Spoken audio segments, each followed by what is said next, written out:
एक विशेष टॉपिक, एक विशेष बात है जिसका जिक्र मैं करना चाहूँगा। परमेश्वर रामपाल जी ने हम साध संगति से जुड़ी आत्माओं को भी सतलोक के लिए योग्य भगत बनाने के लिए बहुत सा समय दिया है परमात्मा ने। हिसार जेल में रहकर 11 साल से जो भी हमारे अंदर कमियां थी, गुरुदेव भगवान ने एक लोहार की तरह तत्व ज्ञान रूपी घण की चोट मार मार के निकाल दी हैं। विशेष संदेशों के माध्यम से ऐसे ऐसे संकेत कर दिए हैं, उन संकेतों का फिर साध संगति में खुलासा हुआ है और हम भक्तों ने वो दृढ़ता पाई है, वो विश्वास पैदा किया है जो दृढ़ता और विश्वास पैदा करवाने के लिए परमात्मा सतलोक से चलकर धरती पर आते हैं और हमें हर प्रकार से निर्विकारी हंस बनाने के लिए गुरुदेव भगवान ने कोई कसर नहीं छोड़ी। हमारे जैसे 2 कोटि के जीवों में भी परमात्मा ने प्रेरणा की, आशीर्वाद दिया और अपनी सेवा निभाते हुए भगत भाई बहनों को संदेशे दिए और गुरुदेव ने अपनी विशेष आत्माओं को निर्विकारी हंस बनाया। कुछ एक भाई बहन थे जिनकी कोई मजबूरी है, कोई दबाव था, अज्ञानता है, कुछ भी है, वो निर्विकारी नहीं बन पाए, वो विषय वासनाओं से दूर नहीं हो पाए, उन बुराइयों से दूर नहीं हो पाए जिन बुराइयों को त्यागे बिना हम सतलोक नहीं जा सकते हैं। तो परमेश्वर ने उन आत्माओं को फिर एक मौका दिया। 10 अप्रैल 2026 को हिसार जेल से बाहर आने के बाद अभी तक उन्होंने साध संगति का कोई जिक्र नहीं किया है किसी भी प्रकार से। जिस साध संगति का जिक्र वे 11 वर्षों से हिसार जेल में बैठकर महीने में 3 बार किया करते थे, क्योंकि परमात्मा अभी भी चाहते थे कि कुछ आत्माएं और जो अभी थोड़ी बहुत उस कमी को लेकर भक्ति कर रही हैं, वो कमी वो अपनी दूर कर लें। ये मौका दयालु परमेश्वर जी ने जेल से बाहर आने के बाद भी दिया। अब भाई और बहनों, वो मौका भी समाप्ति की ओर है। वो मौका कभी भी समाप्त हो सकता है, कभी भी खत्म हो सकता है। जिस प्रकार हमने 3 वर्ष पहले पतिव्रता पद पर आने के लिए, अपने गुरु को इष्ट मानकर भक्ति करने के लिए और दिलो दिमाग से, आत्मा से अपने गुरु को ही परमपिता परमेश्वर कबीर साहिब मानकर भक्ति करने के लिए सोशल मीडिया पर जो दाढ़ी मूंछ वाली कबीर की समझे जाने वाली नकली फोटो है, उसको हमने फाड़ फाड़ के वीडियो बनाए, फाड़ फाड़ के वीडियो, और हमने ये जग जाहिर किया कि हमारे लिए वर्तमान में इस धरती पर पूर्ण ब्रह्म परमेश्वर कबीर साहिब हमारे पूज्य गुरुदेव भगवान हैं, सतगुरु रामपाल जी हैं। और जिन जिन आत्माओं ने इस फोटो को फाड़ा, निर्भय होकर, ना किसी को अपनी सरकारी नौकरी का डर रहा, ना किसी को अपनी प्राइवेट जॉब का डर, ना किसी को अड़ोसी का, ना पड़ोसी का, ना प्रशासन का, ना किन्हीं कबीर पंथियों का, हजारों की संख्या में भगत भाई बहनों ने उस फोटो को फाड़ फाड़ के सोशल मीडिया पर डाला, केवल ये दिखाने के लिए कि हमने हृदय से ज्ञान को आधार बनाकर अपने गुरुदेव भगवान को ही कबीर परमात्मा मानकर पूजना शुरू कर दिया है। और सतलोक आश्रमों से जुड़े भाई बहनों की आंखें खोलने के लिए कि आप डरो मत, घबराओ मत। अगर अपनी आत्मा के कल्याण के लिए इस भक्ति मार्ग पर 2 कदम आगे बढ़ाओगे तो काल तो भैया नाराज होगा, काल तो लाल आंखें करेगा, लेकिन यदि तुम्हारा टारगेट मोक्ष है तो फिर सतगुरु भी तुम्हारे शीश पर बैठा रहेगा। और कहते हैं सिर पर साई सत्य है, फिर तो को क्या भय रे, कबीरा काहे को डरे, सिर पर सिरजनहार, हस्ती चढ़ डरिए नहीं, कुत्ते भूषण हजार। और उसके बाद भाई और बहनों, किसी का कुछ नहीं बिगड़ा। जगत वालों ने भी बहुत कोशिश की, सतलोक आश्रमों से जुड़े भक्तों ने भी बहुत कोशिश की कि इन साध संगति वालों ने हमारे इष्ट दाढ़ी मूंछ वाले कबीर की फोटो क्यों फाड़ दी। फाड़ दी तो फाड़ दी, और आज तक किसी का बाल विवाह का गुरुदेव भगवान ने नहीं होने दिया। तो कहने का मतलब है अपने गुरु को इष्ट मानकर भक्ति करने का और पतिव्रता पद पर आने का वो मौका था। और जिन जिन भगत भाई बहनों ने उस मौके का फायदा उठाया, उन्होंने गुरुदेव के चरणों में परमानेंट जगह बना ली। और जो किसी भी कारण से डर गए, बहक गए, वो आत्माएं आज भी पतिव्रता पद पे नहीं हैं। ठीक इसी प्रकार भाई और बहनों, विषय वासनाओं से आप और हमें दूर करने के लिए, संभोग क्रिया से दूर करने के लिए, निर्विकारी हंस बनाने के लिए सतगुरु रामपाल जी ने हमें हिसार जेल में बैठकर 11 साल से जो मौका दिया था, और जेल से बाहर आने के बाद पिछले 2.5 महीने से जो मौका दे रहे हैं, अब भाई और बहनों वो मौका ख़त्म होने वाला है। क्योंकि एक बार फिर से ठीक उसी प्रकार जैसे हमने दाढ़ी मूंछ वाले कबीर की फ़ोटो फाड़ फाड़ के सोशल मीडिया पर वीडियो बनाए थे, ठीक इसी प्रकार अब ये फाइनल स्टेज है अपने गुरुदेव भगवान को ये साबित करने का। वे तो अंतर्यामी हैं, लेकिन परमात्मा सांसारिक तौर पर सांसारिक लीला करते हैं। तो अब फिर से अपने आप को ये साबित करने का कि हाँ, मैं अपने गुरु को इष्ट मानकर पतिव्रता पद पे हूँ और मैं सतलोक जाने के लिए बिल्कुल तैयार हूँ, बिल्कुल तैयार। चाहे मेरा सतगुरु आज ही विमान लेकर क्यों ना आ जाए, अगर पैरों में चप्पल नहीं है तो मैं चप्पल पहनने की भी नहीं सोचूंगा। मैं इस कदर दुल्हन की तरह तैयार होके बैठा हूँ, तैयार होके बैठी हूँ, क्योंकि हम सब आत्मा हैं। हमारा पति परमेश्वर एक ही है, कबीर देव सतगुरु रामपाल जी। तो उसके लिए भाई और बहनों परमात्मा एक लास्ट परीक्षा लेंगे, हमारी लास्ट चोट मारेंगे कि भले ही हमने विषय विकारों से दूरी बना ली गुरुदेव के आशीर्वाद से, लेकिन हमारे अंदर लोक लाज है या नहीं है? हमने गुपचुप में विषय विकारों से दूरी बनाई है, या हम दुनिया को निर्विकारी हंस बनने के लिए संदेशा देने के योग्य भी हैं या नहीं है? हमारे अंदर समाज को लेकर, परिवार को लेकर, रिश्तेदारों को लेकर, भगत समाज को लेकर कि मैंने ये पति और पत्नी वाले संबंध छोड़ दिए हैं, मैंने अपनी पत्नी को बहन के रूप में मान लिया है, या मैंने अपने पति को भाई के रूप में मान लिया है। अब जिन जिन भगत भाई बहनों ने सतलोक जाना होगा, अब उन्होंने ये परीक्षा और देनी होगी। और आने वाले कुछ ही दिनों में सबसे पहले इस पवन दास से शुरुआत होगी। हालांकि पूज्य गुरुदेव भगवान के आशीर्वाद से दास इन विषय विकारों से काफ़ी वर्षों से बहुत दूर है। मेरे और उस आत्मा के बीच में जो पहले मेरी धर्म पत्नी थी, वर्तमान में हम दोनों के बीच में भाई और बहन के संबंध हैं, भाई बहन के रिश्ते हैं। और इस बात का तो मेरे पूरे परिवार को, मेरे रिश्तेदारों को और पूरे भगत समाज को अच्छे से पता है। तो सबसे पहले ये पवन दास लाइव आएगा, अपने पूरे उस परिवार के साथ में लाइव आएगा। साथ में आपसे मैं अपने बच्चों का भी जो है परिचय करवाऊंगा। कुछ एक भाई बहनों की शंका है कि पवन दास का बड़ा लड़का रमेणी करके ले आया, पवन दास दूसरों को शिक्षा दे रहा है। भाई देखो, ये भक्ति मार्ग है, इसमें बाप का बेटे से, बेटे का बाप से किसी प्रकार का कोई विशेष लगाव या जुड़ाव नहीं होता है। सबके अपने अपने संस्कार होते हैं। ये कोई ज़रूरी नहीं है कि पवन दास का बेटा रमेणी करेगा तो पवन दास आगे भगत समाज को संदेश नहीं देगा, या पवन दास भी पति और पत्नी के संबंधों में रहेगा। आप लोगों ने क्या ज्ञान समझा, फिर क्या आपने ये तत्व ज्ञान लिया? यहाँ हमारे पिछले जन्म के जो ऋण थे उसके चलते आज हम बेटा बेटी, माँ बाप, भाई बहन बने हुए हैं। ना हमारा कोई बेटा है, ना बेटी है, ना माँ है, ना बाप है। हमारा जो भी कुछ है हमारा गुरुदेव भगवान है, हमारा परमात्मा है, और हमने उसी को प्राप्त करना है। ये वर्तमान के जितने भी रिश्ते हैं ये तो पिछले हमारे ऋण संबंध हैं। एक लेवा एक देवा दूतम, कोई किसी का पिता नहीं पुतम, ऋण संबंध जुड़े सब नाता, अंत समय सब बारह बाटा। तो बड़े लड़के ने शादी कर ली तो कर ली, उसमें मैं क्या कर सकता हूँ भाई? कुछ नहीं कर सकता मैं। उसके संस्कार, जिसको जैसा ज्ञान समझ में आएगा वैसा आत्मा करेगी। संदेश देना मेरा काम है, और मैं जो वीडियो बनाता हूँ, जो संदेश देता हूँ, वो मेरा बेटा भी सुनता है, उसकी वाइफ भी सुनती है, मेरा परिवार भी सुनता है। मेरे संदेश तो सबके लिए समान रूप से होते हैं।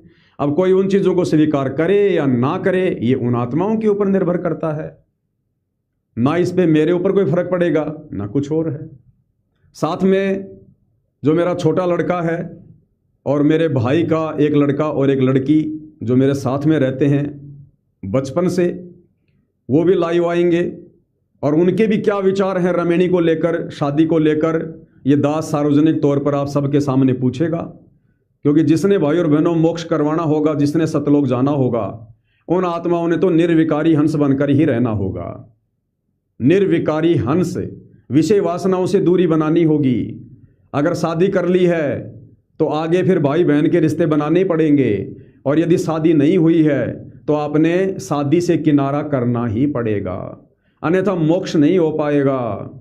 ठीक है, जैसी भक्ति करोगे भगवान दे देगा, राजा बना देगा, महाराजा बना देगा, सेठ बना देगा, देवी देवता बना देगा, लेकिन देख लो भाई, धक्के फिर यहीं आके खाने पड़ेंगे वापस। इसी मृतलोक में मनुष्य जन्म लेना होगा, और मनुष्य जन्म फिर वैसे कभी भिखारी का मिलेगा, कभी ये कचरा बीनने वाले का मिलेगा, कभी हो सकता है किसी संस्कार के चलते आपकी आंख फूट जाए, आपका पैर कट जाए, एक्सीडेंट हो जाए, जलने से मृत्यु हो जाए, कुछ भी हो सकता है। कहने का मतलब है आप और हमने हर प्रकार से फिर वो ऐसे ऐसे जन्म हमने भोगने पड़ेंगे, यदि अब और इस समय हमारी आत्मा का कल्याण नहीं हुआ, यदि हमारा पूर्ण मोक्ष नहीं हुआ तो इस विषय पर दास लाइव आएगा, और उसके बाद सभी भगत भाई बहनों से दास प्रार्थना करेगा कि जो जो भगत भाई बहन साध संगति से जुड़े हुए हैं और पति पत्नी संबंधों से अलग हो चुके हैं, चाहे दोनों पति और पत्नी, या जिसका पति नहीं मानता है, यदि वो बहन निर्विकारी हंस बनकर भक्ति कर रही है तो वो भी वीडियो बनाएगी, और यदि कोई भगत है और उसकी पत्नी नहीं मान रही है तो वो भगत जो निर्विकारी हंस बनकर भक्ति कर रहा है, संघर्ष कर रहा है, वो भी अपना वीडियो बनाएगा। और यदि दोनों पति और पत्नी हैं, दोनों भगत हैं या दोनों भगत नहीं हैं, और अगर दोनों शारीरिक संबंधों से दूर है तो वो भी अपना वीडियो बनाएंगे। यानी और जिन भगत भाई बहनों की रमेणी यानी शादी नहीं हुई है और जो आगे रमेणी नहीं करना चाहते हैं, केवल आत्मा का कल्याण चाहते हैं, वो भगत भाई बहन भी वीडियो बनाएंगे। वो वीडियो आपने किस प्रकार से बनाना है, वो कितना लंबा होगा, आपने किन किन शब्दों का जो है वो प्रयोग करना है, वो दास लाइव आकर आने वाले दिनों में सब कुछ आपको समझा देगा, बता देगा। उसके बाद वो वीडियो सोशल मीडिया पर वायरल होंगे, आपके रिश्तेदार भी देख सकते हैं, आपके परिवार वाले भी देख सकते हैं, आपका समाज भी देखेगा। तो गुरुदेव भगवान ये चेक करेंगे कि आपके अंदर कितनी लोकलाज है। अगर भाई बहन के रिश्ते बनाकर भी आप में लोकलाज है तो भी कोई फायदा नहीं है, आप सतलोक नहीं जा सकते, आप सतलोक के अधिकारी नहीं है यदि आप में जरा भी लोकलाज है तो भाई और बहनों, इस विषय पर जिस दिन दास लाइव आएगा, वो चाहे 2 दिन बाद, चाहे वो 10 दिन बाद में, वो दिन अंतिम दिन होगा सतगुरु रामपाल जी परमेश्वर जी की तरफ से। यानी साध संगति से सतगुरु रामपाल जी ने उस दिन तक जितनी आत्माओं को सतलोक के लिए छांटना होगा, तैयार करना होगा, वो कर चुके होंगे। उसके बाद चाहे आप साध संगति से जुड़कर कितने निर्विकारी हंस बन जाओ, आप कितने भाई बहन के संबंध बना लो, फिर वो बात नहीं होगी, फिर आपके ऊपर वो विशेष ध्यान गुरुदेव भगवान के द्वारा नहीं दिया जाएगा। क्योंकि हर चीज की एक सीमा होती है, एक निश्चित समय होता है, एक ठीक का समय होता है। जिस प्रकार बच्चा एग्जाम देता है, वो एग्जाम के टाइम में जो कुछ लिख देगा, उसी आधार से परिणाम आएगा। एग्जाम खत्म होने के बाद वो चाहे कितना होशियार बने, कितना ही वो ज्ञानी बने, फिर कुछ नहीं होने वाला है। तो भाई और बहनों, ये लास्ट मौका होगा, अंतिम मौका होगा। इस विधि से परमेश्वर आपको भी चेक करेंगे और इस विधि से परमात्मा अपनी अन्य संगत को भी एक संदेशा दिलवाएंगे कि भैया यदि सतलोक जाना है तो आपने इस प्रकार से डटकर भक्ति करनी पड़ेगी, अपने आप को जगत में जीवित मारना पड़ेगा। जीवित मरे हुए व्यक्ति की कोई इज्जत नहीं होती है, कोई लोकलाज नहीं होती है, उसे गुंडा कहो चाहे भुंडा कहो, वो व्यक्ति कोई प्रतिक्रिया नहीं देता है। तो इसी प्रकार ये हमारी परीक्षा का अंतिम दिन होगा। तो जो जो भगत भाई बहन साध संगति से जुड़कर अभी भी निर्विकारिता की तरफ नहीं बढ़ रहे हैं, कोई अपनी पति के दबाव में है, कोई अपनी पत्नी के दबाव में है, या कोई काल प्रेरणा में है, तो भाई कुछ भी है, अगर आपने तैयार होना है तो हो लो, अगर कमर कसनी है तो कस लो, अगर आपने इन विषय विकारों का त्याग करना है तो कर लो। संघर्ष करना पड़ेगा, अपने मन को मारना पड़ेगा। अभी भी समय है, संकल्प कर लो। और संकल्प करने के बाद फिर चाहे आपका पति आपकी पिटाई करे, चाहे आपकी पत्नी आपकी पिटाई करे, चाहे आपको ससुराल से बाहर निकाला जाए, चाहे घर से बाहर निकाला जाए, फिर आपने वो संघर्ष करना पड़ेगा। और संघर्ष यदि आत्म कल्याण के लिए करोगे तो गुरुदेव भगवान भी साथ रहेंगे। तो ये लास्ट मौका है। जो जो भगत भाई बहन अभी भी विषय विकारों की उस गंदगी में धसे हुए हैं, भले आपकी इच्छा नहीं है, आप कहोगे जी मेरी कोई इच्छा नहीं है, मेरा पति नहीं मानता, कोई कहेगा जी मेरी कोई इच्छा नहीं है, मेरी पत्नी नहीं मानती, तो भैया इस प्रकार से तो वो तो 20 साल भी नहीं मानेगी। आपका पति तो इस प्रकार चाहे आप चलते रहो, वो तो बूढ़ा हो जाएगा, लेकिन मन तो कभी बूढ़ा नहीं होता। मन तो उन्हीं विषय विकारों की ओर दौड़ेगा। तो ऐसे तो आपका पति, आपकी पत्नी आपका कभी भी पीछा छोड़ने वाले नहीं है काल प्रेरणा से।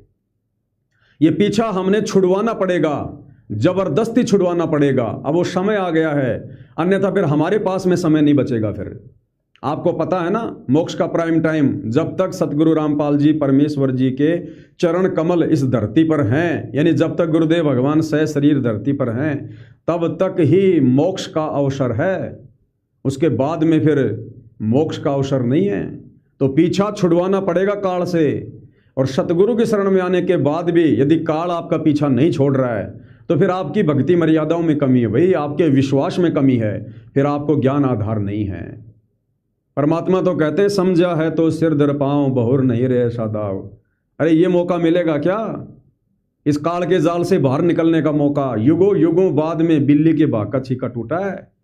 ये कलयुग की बिचली पीढ़ी, मोक्ष का प्राइम टाइम, खुद पूर्ण ब्रह्म परमात्मा सतगुरु रामपाल जी के रूप में धरती पे प्रकट, आप और हमें मनुष्य जन्म, उसके बाद उनकी शरण में आने के बाद साध संगति, और साध संगति से जुड़कर किस प्रकार आज गुरुदेव भगवान हमें अपनी गोद में बैठाकर भक्ति करवा रहे हैं। ये मौका नहीं आएगा भाई और बहनों, नहीं आएगा। चाहे सारे संसार की संपत्ति लुटा देना, रो रो के मर जाना, आंसू निकाल के समुद्र भर देना, लेकिन ये शुभ अवसर, ये गोल्डन चांस जो वर्तमान में गुरुदेव ने आप और हमें दिया है, ये नहीं मिलेगा दोबारा। तो ये अब भगत भाई बहनों की अपनी इच्छा पर है कि उन्होंने मोक्ष करवाना है या नहीं करवाना है। ये उनके ज्ञान आधार, उनकी दृढ़ता, उनके बुद्धि विवेक के ऊपर है कि वो क्या करेंगे और क्या नहीं करेंगे। तो आप जियों को पहले ही बताया जा रहा है, समय का कोई भरोसा नहीं है। जैसे गुरुदेव भगवान दास को प्रेरणा करेंगे लाइव आने के लिए, दास जो है कल भी आ सकता है, परसों भी आ सकता है, 10 दिन बाद भी आ सकता है, महीना भी लग सकता है, लेकिन समय ज़्यादा नहीं है। ये गुरुदेव भगवान की अपनी मौज के ऊपर है, क्योंकि दास को बार बार वे प्रेरणा कर रहे हैं। दास अपनी पूरी तैयारी में है, और जिस दिन दास इस विषय को लेकर लाइव आ गया, यदि आपने उसे 1 घंटे पहले भी संकल्प कर लिया, या जिस दिन मैं लाइव आया पूरा लाइव वीडियो देखकर आपने संकल्प कर लिया कि भाई अब चाहे कुछ भी हो जाए, अब मैं पति पत्नी रिश्तों में नहीं दसूंगा, मैं रमेणी की शौपन में सोचूंगा भी नहीं, मैंने तो आत्मा का कल्याण करवाना है, तो भी परमात्मा हाथ पकड़ लेगा।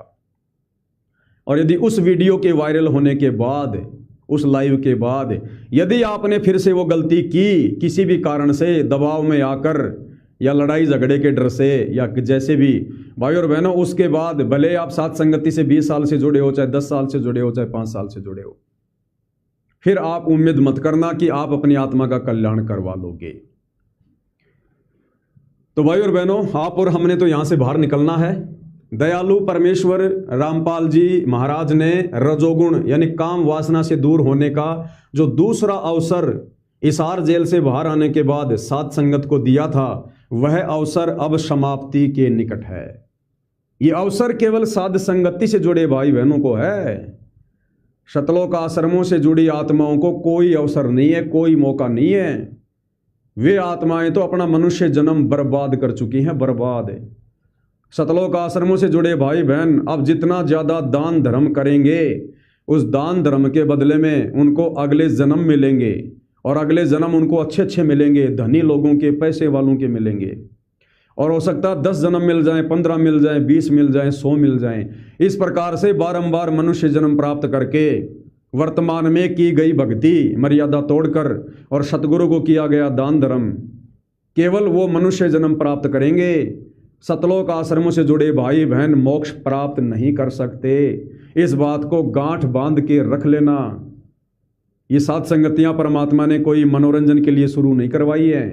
पिछले 11 वर्षों से जो संघर्ष परमात्मा मर्यादाओं के लिए, भक्ति के लिए करवा रहे हैं, वो कोई टाइम पास के लिए नहीं करवा रहे थे। इतने संदेश दे दिए गए, इतने संदेश दे दिए गए, लगभग 10 से 15 हज़ार वीडियो 2-2, 3-3 घंटे के कम नहीं होते हैं। तो परमेश्वर ने अपना जो मिशन खड़ा करना था वो सात संगति के माध्यम से खड़ा कर दिया। अब सात संगत वाले भाई बहनों की अग्नि परीक्षा है और चलेगी और चलती रहेगी, अंतिम श्वास तक चलेगी। और जो भगत भाई बहन अंतिम श्वास तक निर्भय होकर, निडर होकर, निसंशय होकर, बेझिझक होकर साथ संगति से जुड़े रहेंगे, उन्हीं आत्माओं का अंत में आत्म कल्याण संभव है। तो ये कुछ नॉर्मल सी जानकारी थी जो आप भगत भाई बहनों को देनी थी, क्योंकि आप और हमारा मकसद है गुरु के रहते सहते यहां से निकलना, गुरुदेव भगवान के रहते सहते यहां से बाहर निकलना। देखो, वर्तमान में जो साथ संगति से जुड़ चुके हैं, निर्विकारी हंस बन चुके हैं, हर प्रकार से ज्ञान को समझ चुके हैं, और यदि किसी कारण से गुरुदेव भगवान उन आत्माओं के रहते सहते उनसे पहले भी सतलोक चले गए, और वो आत्मा जो पहले से साथ संगति से जुड़ी हुई है, हर प्रकार से मर्यादाओं में है, यदि वो अंत समय तक मर्यादाओं में रही तो भी परमेश्वर उन आत्माओं को सतलोक में ले लेगा। लेकिन भाइयों और बहनों, गुरुदेव भगवान के यहाँ से सतलोक जाने के बाद केवल 1000 साल तक उनका भक्ति मार्ग चलेगा। विश्व में सतयुग जैसा माहौल होगा, परंतु पूर्ण मोक्ष नहीं होगा, सतलोक की प्राप्ति नहीं होगी। दूसरी बात भाइयों और बहनों, कुछ आत्माओं को परमात्मा इस कदर तैयार करना चाहते हैं संसार में एक उदाहरण पेश करने के लिए। आपने रैप्चर का नाम सुना होगा बाइबल में, रैप्चर का, यानी परमेश्वर ईसा मसीह, ईसा नहीं मसीह, मसीह का मतलब होता है सारी सृष्टि का स्वामी, सबका मसीहा, कबीर देव। वो परमेश्वर अपने वचन अनुसार कुछ आत्माओं को इस धरती से सशरीर भी अपने साथ में लेके जाएगा। जिस प्रकार परमेश्वर ने अपनी तुलना उस अलल पक्षी के साथ में की है, जो अलल पक्षी द्वापर युग तक विद्वान था, जो आकाश में रहा करता था, और जब उसको भूख लगती थी वो पृथ्वी पे आता था और अपने पंजों में 5 हाथियों को पकड़कर वापस आकाश में उड़कर चला जाया करता था। तो ये कबीर परमात्मा सतलोक से उस अलल पक्षी की तरह यहाँ इस पृथ्वी पर आते हैं और झपट्टा मारकर ये इस काल से आत्माओं को छुड़ाकर सशरीर भी ले जाते हैं। तो वो आत्माएं जो इस कदर तैयार हो चुकी होंगी, जो सतगुरुदेव भगवान के साथ किसी भी समय चलने को तैयार रहेंगी, उन आत्माओं को संसार में उदाहरण पेश करते हुए सतगुरु रामपाल जी अपने साथ सतलोक सशरीर लेकर जाएंगे, सशरीर। जैसे आपने मीराबाई की कथा में पढ़ा होगा, मीराबाई का चाचा ससुर भवन, घोड़ा और वो गुलाम, ये तीनों सशरीर स्वर्ग को चले गए थे, सशरीर। ठीक इसी प्रकार भाई और बहनों, परमेश्वर रामपाल जी अपनी कुछ आत्माओं को सशरीर भी अपने साथ लेकर जाएंगे, क्योंकि सत्संग में गुरुदेव ने कह रखा कि बच्चों सतलोक जाओगे और सशरीर जाओगे तो साध वचन पलटे नहीं, चाहे पलट जाए ब्रह्मांड। तो भाई और बहनों देखो, सतलोक तो जाना ही है, या किसी ने सतलोक नहीं जाना तो मरना तो है। ये तो भूल जाओ कि हम मरेंगे नहीं, भले आपको सत भक्ति मिल गई, शास्त्र अनुकूल साधना मिल गई, सच्चा गुरु मिल गया, पूर्ण परमात्मा मिल गया, तो ये तो है नहीं कि हम मरेंगे नहीं, हम कोई अजरो अमर हो जाएंगे यहाँ पर इस काललोक में। इस काललोक में तो काल भी अजरो अमर नहीं है, तो मरना तो है। भक्ति चाहे सतलोक वाली करो और चाहे स्वर्गलोक वाली करो, मरना तो है। चाहे भक्ति करो या ना करो, मरेंगे वो भी जो 24 घंटे दारू पीते हैं, उल्टे काम करते हैं, भक्ति के निकट भी नहीं है, और मरेंगे वो भी जो सतगुरु रामपाल जी को परमेश्वर मानकर भक्ति कर रहे हैं। एक तो उनके मरने और मरने में रात दिन का अंतर होगा, रात और दिन का अंतर होगा। एक को तो यम के दूत पकड़कर जंजीरों में जकड़कर मारते पीटते नंगे पैरों लेकर जाएंगे, और दूसरी आत्माओं को सतगुरु रामपाल जी अपने विमान में बैठा कर लेकर जाएंगे। तो मरना तो निश्चित है, ये तो भूल जाओ कि हम मरेंगे नहीं। और मरेंगे तो भाई वो बेटा भी छूटेगा, बेटी भी छूटेगी, पति पत्नी भी छूटेगा, माता पिता भी छूटेंगे, जो हमने संसार में जोड़ जोड़ के इकट्ठा कर रखा गोबर के भुंड की तरह, वो खेत खलिहान, धन संपत्ति, माया, कार कोठी सब छूटेगी। और एक बार छूट गया, दोबारा हम उस परिवार में आ नहीं सकते, हम उन वस्तुओं को अपना कह नहीं सकते, फिर हमारा कोई अधिकार उन वस्तुओं पर नहीं रहेगा जिस दिन हमारा शरीर छूट गया। तो भाइयों बहनों, मरना तो है, फाइनल है, पक्का है। तो क्यों ना फिर जब मरना है तो फिर सतलोक वाली भक्ति करें। अगर मरना ही है तो क्यों ना फिर सतलोक वाली भक्ति करें, गुरुदेव भगवान की हर प्रकार से मर्यादाओं में रहकर भक्ति करें, गुरु को परमेश्वर मानकर भक्ति करें। और कब मर जाएं ये भी कोई भरोसा नहीं है। तो क्यों ना फिर मरने से पहले हम पूरी तैयारी कर लें, क्यों ना मरने से पहले तैयार रहें। जिस प्रकार दुल्हन जब उसकी शादी का समय होता है और जिस दिन उसका पति उसको लेने के लिए आने वाला होता है, उस दिन वो किस कदर सज धज के तैयार रहती है। माता पिता के घर में बैठी है लेकिन फिर भी उमंग एक अलग से होती है कि मेरा पति आएगा, मैं उसके साथ जाऊंगी। तो क्यों ना हम इस कदर तैयार रहें, और इस कदर तैयार रहेंगे उन्हीं आत्माओं को लेकर परमात्मा संसार में उदाहरण पेश करके जाएंगे। आप और हमारी आत्मा का तो पूर्ण मोक्ष हो जाएगा और दुनिया हमें उदाहरण के रूप में लेगी और अपनी भक्ति करेगी, दृढ़ता जो है प्राप्त करेगी। तो कहने का मतलब भाई और बहनों, अब सात संगति से जुड़ी आत्माओं ने इस कदर तैयार रहना है, इस भक्ति मार्ग पर इस कदर कमर कस के तैयार रहना है कि ना जाने कब मेरा गुरु आ जाए, कब उसका संदेशा आ जाए, कब उसका विमान आ जाए। और यदि मैंने उस समय जरा भी कोई कमजोरी दिखा दी, परिवार में, बेटा बेटी में, माता पिता में, संपत्ति में, कार में, कोठी में, मेरा जन्म जन्मांतरों का ये भक्ति फल नष्ट हो जाएगा, व्यर्थ हो जाएगा। मेरे द्वारा किया गया इतना संघर्ष, इतनी भक्ति, इतना दान धर्म, सब व्यर्थ हो जाएगा, सब नष्ट हो जाएगा। व्यर्थ होने का मतलब है वो तो मिल जाएगा। देते को हरि देत है जहां तहां से आण, अण देवा मांगत फिरियो फिर साहिब सुने ना कान। इस भक्ति के प्रतिफल में अगली बार मनुष्य जन्म दे देगा, राजा बना देगा, राष्ट्रपति बना देगा, देवता बना देगा परमात्मा, फिर गधा और कुत्ता भी बना देगा परमात्मा, गंदी नाली का कीड़ा भी बना देगा परमात्मा। क्योंकि इस समय सतगुरु के इतने संघर्ष के बाद यदि कोई आत्मा अपना मोक्ष नहीं करवा पाती है उनसे जुड़कर, तो सतगुरु फिर उस आत्मा से बहुत नाराज होते हैं, बहुत नाराज। तो कहने का मतलब भाई और बहनों, अब हमने हर प्रकार से यहां से पीछा छुड़वाने की तैयारी करनी है। रोज हमने रिहर्सल करनी है सतगुरुदेव भगवान के चरणों में बैठकर कि अभी भी मेरी मोह ममता किसी बेटा बेटी में, पोता पोती में, कार कोठी में, मकान में, किसी पशु पक्षी में तो नहीं है। रोज बैठकर रिहर्सल करनी है और ये सोचना कि यदि अब मेरे गुरुदेव भगवान आ जाएं, अब यदि पीछे से आवाज आ जाए कि आजा बेटा, आजा बेटी, बाहर विमान खड़ा है, तो हमने घर वालों को भी ये नहीं कहना कि अच्छा भाई सत्साई मैं जा रहा हूं, बाहर गुरुजी आ गए। कुछ नहीं, चुपचाप जाके विमान में बैठ जाओ, भले परमात्मा कहीं भी लेकर जाए। इस कदर भाई और बहनों हमने तैयारी पकड़नी है, और वो तैयारी उस समय पकड़ी जाएगी जब हम संसार से पीछे हटेंगे।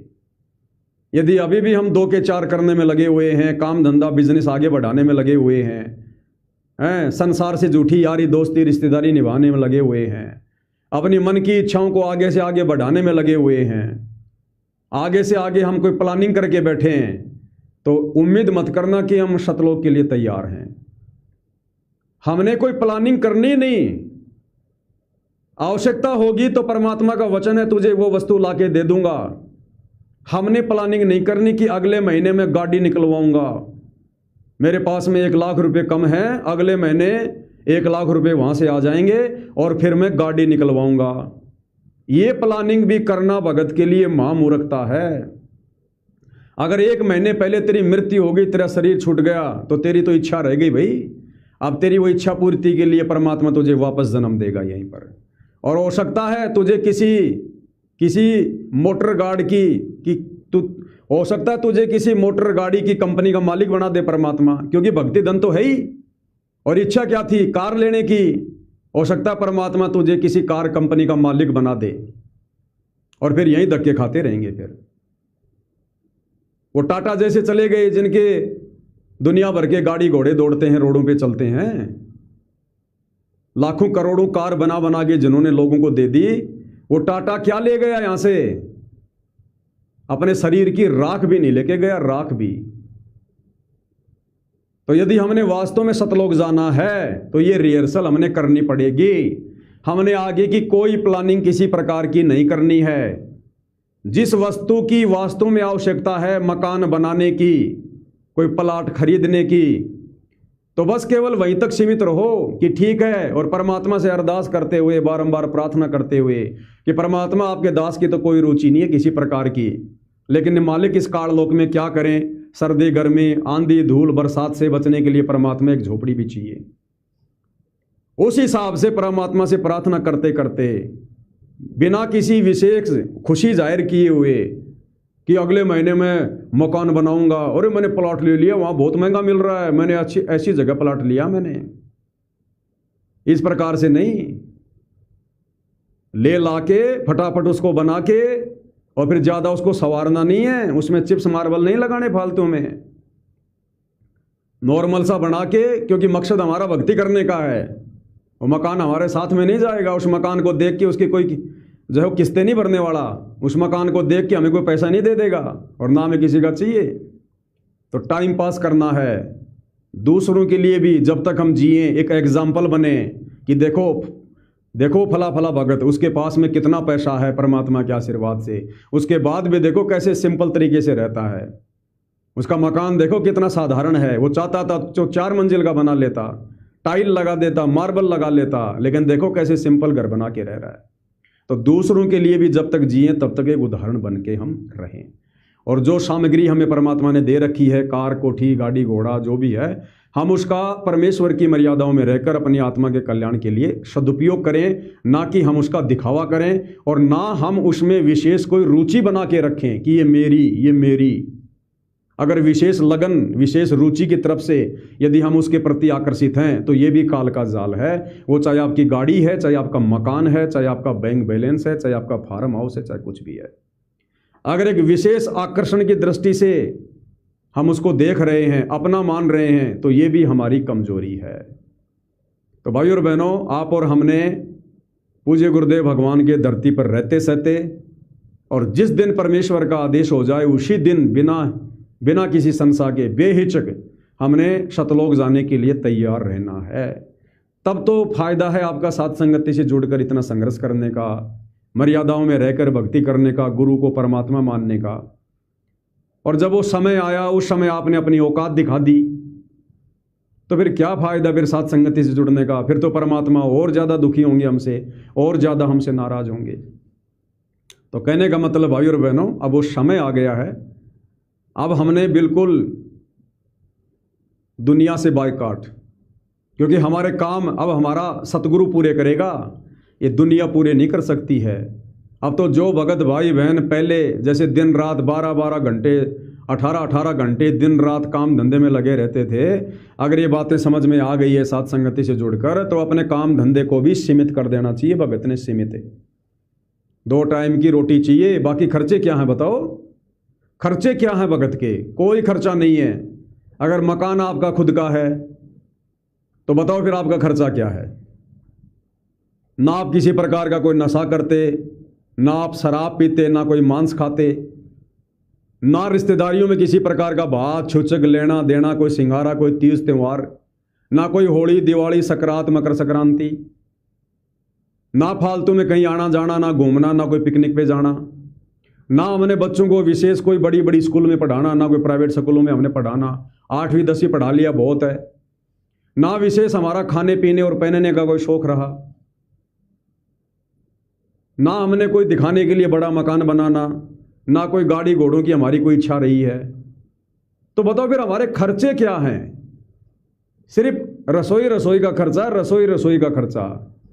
और रसोई का खर्चा यदि मर्यादा में रहकर भक्ति करेंगे तो परमात्मा 4-5 घंटे की कमाई में दे देगा, 4-5 घंटे की कमाई में, और बाकी समय हम परमात्मा की भक्ति में लगाएंगे अपना।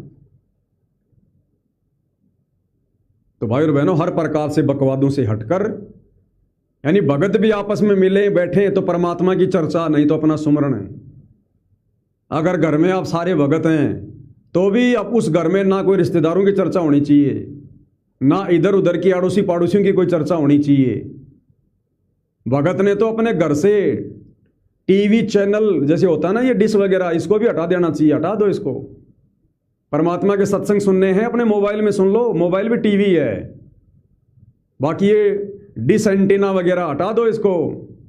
मन में बकवाद आएगी, कभी न कभी कोई नाटक देखने लग जाओगे, कुछ और देखने लग जाओगे, और नहीं तो फालतू के समाचार सुनने लग जाओगे। अब इन समाचारों से हमें क्या मिलेगा? कुछ नहीं मिलेगा। उसने चोरी कर दी, उसने बलात्कार कर दिया, वहाँ पर धरना कर रहे हैं, उस मंत्री ने ये कर दिया, वहाँ ये हो गया, वो बस जो है खाई में गिर गई। हमारे क्या काम की ये चीज़ें? तो भगत भाई बहनों ने तो वो टीवी चैनल भी बंद कर देने चाहिए। अपने सत्संग सुनने हैं गुरुदेव के मोबाइल पे सुन लो भैया। तो इस कदर अब अपने सतलोक के लिए तैयार होना है।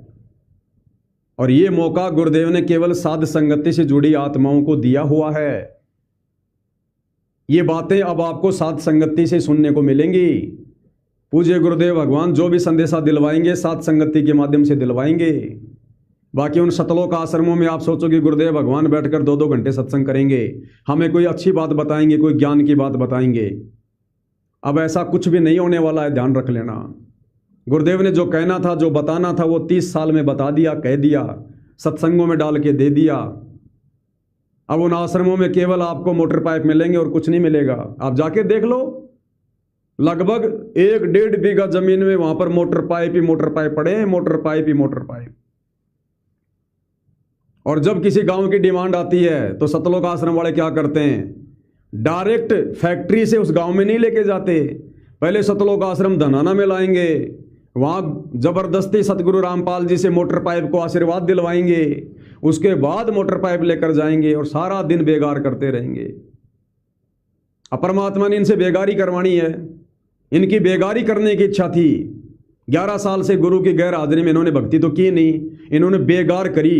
ये भागा दौड़ में लगे रहे, कभी परशुराम की जयंती में, कभी कबीर की जयंती में, कभी अयोध्या के भंडारे में, कभी किसी के धर्मशाला बनाने में, कभी मोटर पाइप बांटने में, कभी क्या करने में।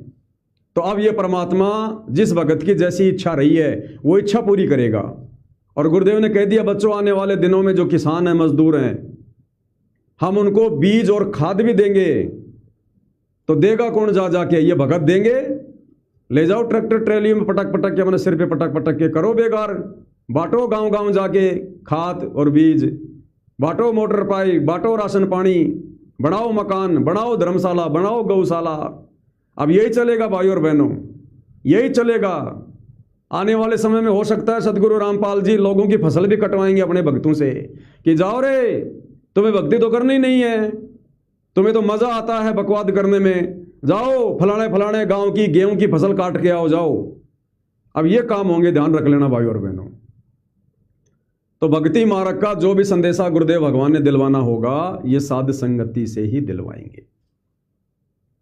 तो ये जो ऐसा अजब गजब मौका पूज्य गुरुदेव भगवान ने हम नीचों पर बख्शा है, जिस साध संगति को कल की भगवान का गुप्त मिशन कहा जाता है, जिस साध संगति को अभी तक हमारे गुरु भाई बहन जो सतलोक आश्रमों से जुड़े हैं वो भी नहीं समझ पा रहे, इतना गुप्त मिशन है कि हमारे खुद के भाई बहन भी यकीन नहीं कर पा रहे जो सतलोक आश्रमों से जुड़े हैं कि साध संगति ही सतगुरु रामपाल जी का यथार्थ मिशन है, गुप्त मिशन है।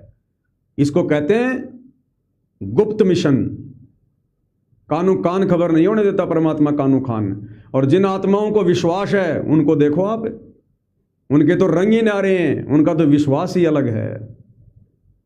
तो भाई और बहनों, कहने का मतलब है बिल्कुल हाथ पैर धो के सतलोक के लिए तैयार रहना है। अपने आत्म कल्याण को देखो। भले पूरे परिवार ने उपदेश ले रखा है, हम केवल प्रार्थना कर सकते हैं भक्ति करने के लिए, मार पीट के हम किसी से भक्ति नहीं करवा सकते। अगर परिवार का अन्य कोई सदस्य, आपका बेटा बेटी, आपकी पत्नी, माता पिता यदि सीरियस नहीं है, नाम भी ले रखा है, मर्यादा में नहीं रहते, जगत भाव में चल रहे हैं, तो उनके तरफ मत देखो, फिर उनके तरफ मत देखो, अपने आत्म कल्याण को देखो। वो हमारे माता पिता नहीं है, हमारे बेटा बेटी नहीं है, हमने इसी बात को दिलो दिमाग से निकालना होगा। अरे पिछली बार भी तो हमारा कोई मनुष्य जन्म होगा, हमारा परिवार होगा, उस परिवार में भी हमारा इसी प्रकार से प्यार प्रेम था, उनको भी हम अपना बेटा बेटी कहा करते थे। आज हमें पता भी नहीं चल रहा हो कहाँ धक्के खा रहे हैं, कहाँ मौज मस्ती कर रहे हैं। तो इसी प्रकार ये शरीर छूटने के बाद में अगर मोक्ष नहीं हुआ तो अगला जन्म मिल जाएगा, अगला परिवार मिल जाएगा। फिर वर्तमान में हम जिस परिवार को अपना मान के जी रहे हैं, हमें इसकी कोई खोज खबर नहीं रहेगी। तो यही सोच के कि ऐसे ऐसे परिवार, इससे भी अच्छे अच्छे परिवार, ना जाने मैंने अरबों खरबों निकाल दिए, छोड़ दिए, आज उनका कोई आता पता नहीं है, कोई खोज खबर नहीं है। तो एक परिवार के पीछे मैं अपनी मर्यादा क्यों तोड़ूं, अपने भगवान को दुखी क्यों करूं। और अब तो परिवार भी परमात्मा की शरण में है, अब तो परमात्मा ने देखना उन बच्चों का, उस परिवार का। अब तो हम निश्चिंत हो गए, हमारे गुरुदेव ने गारंटी ले ली कि भक्ति बीज होवे जो हंसा, और तारों तास के इकोत्र वंशा। अगर एक परिवार में एक भगत भी मर्यादा में रहकर और भक्ति सफल करके सतलोक चला जाता है तो पीछे से 101 पीढ़ियों का परमात्मा उद्धार करता है, पार करेगा, चाहे किसी भी जन्म में करो, लक 84 में नहीं जाने देगा। तो हम तो अपना भी उद्धार करवा रहे हैं और अपने परिवार का भी पूरा समाधान करके जा रहे हैं। अरे ये तो खुशी मनाओ, कम से कम अगर आपके पीछे से आपके बेटा बेटी अगर पार नहीं हुए तो कम से कम लक 84 में तो नहीं जाएंगे। जब भी जन्म मिलेगा मनुष्य का मिलेगा और बहुत ही अच्छे परिवार में मिलेगा और हर बार उनको परमात्मा संभालेगा जैसे आप और हमें संभालता है। तो अब तो हमें कोई टेंशन लेनी नहीं चाहिए हमारे बेटा बेटी की, पोता पोती की। और यदि हम ही उनमें उलझे हुए हैं तो फिर वो कैसे अपनी आत्मा का कल्याण करवा लेंगे। तो भाई और बहनों, हमने अपने आत्म कल्याण को देखना है और बाकी लोगों को साथ में लेके चलना है, उनको संदेशा देते रहना है। बाकी देखो यहां पर अपने अपने संस्कारों पर निर्भर है। जरूरी नहीं है कि बाप पार हो गया तो बेटा भी होगा और बेटा पार हो गया तो बाप भी पार होगा। ये सबके अपने अपने संस्कार हैं। जिसके संस्कार प्रबल होंगे, मजबूत होंगे, वही भगत यहां से बाहर निकलेगा। जैसे हम सतलोक से आए थे तो गुरुदेव कहते हैं तुमने ये भी नहीं देखा पीछे तुम्हारा बेटा रह गया, तुम्हारी बेटी रह गई, तुम्हारे माँ बाप रह गया, तुम्हारी इतनी लगन लगी काल के साथ आने की, तुम अपने भगवान को भी भूल गए। तो भाई और बहनों, जब तक वही प्रबल इच्छा, वही लगन हमारी सतलोक जाने की नहीं बनेगी, पीछे से बेटा बेटी भाई बंधु कार खोटी सब भूलनी पड़ेगी। अरे यहाँ तो है ही क्या, यहाँ तो झूठा सुख है, सुख के नाम पर धोखा है। असली सुख तो सतलोक में था। जब हमने उन सुखों की तरफ को नहीं देखा, सतलोक के सुखों को हमने ठोकर मार दी काल के झूठे आश्वासन पर, केवल झूठे आश्वासन पर, और सतलोक के सच्चे सुख हमने उनको ठोकर मार दी। काल ने हमें दिखाया थोड़ी था कि देख मैंने ऐसे ऐसे बना दिए, ये कर दिया वो कर दिया, केवल झूठा आश्वासन दिया था और झूठे आश्वासन पर हमने अपने भगवान को ठोकर मार दी और सतलोक के सुखों को ठोकर मार दी। अब यहाँ तो खुद वो कबीर भगवान सतगुरु रामपाल जी इन धर्म शास्त्रों से हमें प्रमाणित करके दिखा रहा कि वास्तव में सुख का सागर तो सतलोक है, और काललोक की झूठी व्यवस्था को भी दिखा दिया कि देख लो यहाँ क्या सुख है, दुख ही दुख है। ये थोड़ा बहुत सुख सतगुरु की शरण में आने के बाद मिल रहा है, अन्यथा सतगुरु की शरण में आने से पहले देख लो हमारा जीवन क्या था, नरक था, नरक नरक, 24 घंटे टेंशन, नरक था हमारा जीवन। अब सतगुरु की शरण में आ गए तो थोड़ा सा सुख हो गया, और जैसे जीव को थोड़ा सुख हो जाता है परमात्मा कहते हैं सारे दुखों को भूल जाता है।